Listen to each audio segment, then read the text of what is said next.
Ciao amici e amiche del segno dello Scorpione, benvenuti, io sono Angela e questo è Exoteric World, è così che mi trovate sui social.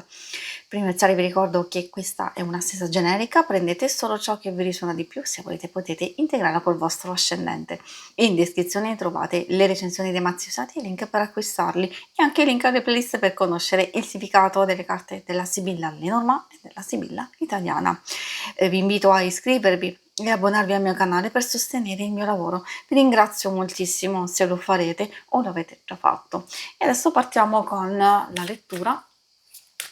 Vediamo innanzitutto come andrà la vostra settimana, poi vedremo i segni zodiacali da attenzionare e l'ambito amore, il lavoro e le finanze. Diciamo che la settimana si apre con alcune cose che per voi sono di maggiore interesse. La cura delle vostre idee, le vostre cose, dei vostri impegni, anche magari di una persona nello specifico. A volte può anche essere che ci sia l'aiuto e il sostegno per, come vi dicevo, proprio soprattutto per le cose più importanti. Questo lo dico perché c'è la presenza sia della casa e adesso anche della torre. Questa consiglia subito di partire all'inizio della settimana con tanta pazienza, tanta costanza, di avere un umore abbastanza sereno, abbastanza tranquillo. Se avete difficoltà, recuperare serenità vi aiuterà a procedere al meglio.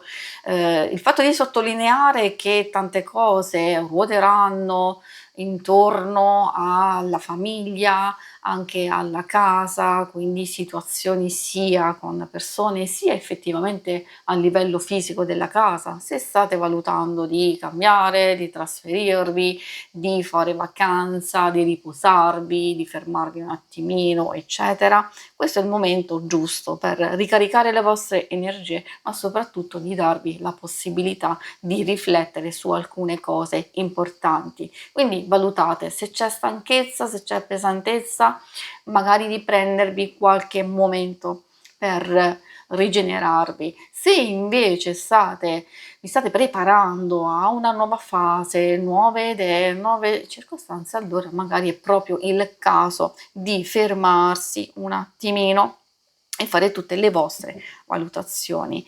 I segni zodiacali da attenzionare sono principalmente quelli di Terra, Toro, Vergine e Capricorno.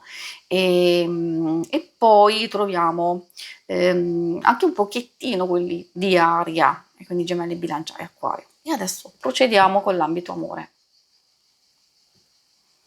Ambito amore, coppia single.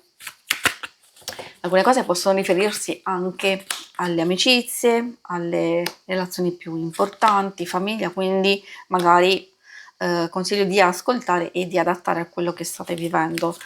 In amore principalmente si vede una settimana che può essere abbastanza positiva, tensioni sì, è vero, in realtà possono esserci soprattutto per alcune situazioni o a livello esterno oppure c'è una distrazione, c'è un qualcosa che state valutando, un campanello d'allarme, magari non c'è chiarezza su alcuni atteggiamenti, su alcune cose dette, allora lì ci può essere quel fraintendimento, però è quella nota di passaggio che magari se state effettivamente ascoltando questo video potete cercare di intervenire prontamente e capire come superare questa cosa. Vedete queste che sono abbastanza positive, forse sono proprio queste energie che vi aiuteranno a preparare il terreno per cose importanti e soprattutto se avete dei grandi progetti e idee da realizzare.